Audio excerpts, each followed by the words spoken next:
Section 1 is going to begin with terminology because anytime you learn a new subject, there's typically some new terms to learn. And in information technology, that's very true, and especially to understand that there's usually several terms or more than one term to mean the same thing. And really it depends on the context that you're talking about when one term is used more appropriately than another.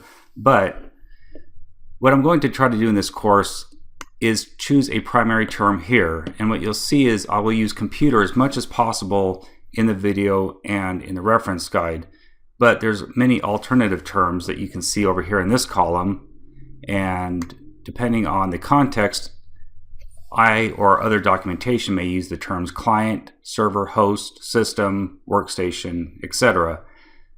So again, I'm going to try to be consistent and use the term computer as much as possible, but where it's necessary, I may use one of those other terms. And in other documentation, you may use or may see other terms used.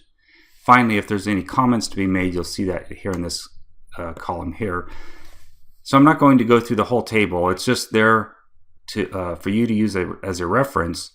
And if you do get confused with some of the terms that may be used, maybe they're used interchangeably, or you hear one term that you're not familiar with, maybe reference back to this table and see if it has a similar meaning to another word, and you'll just, hopefully this will help you get situated and understand there usually is more than one term, a lot of times to mean the same thing.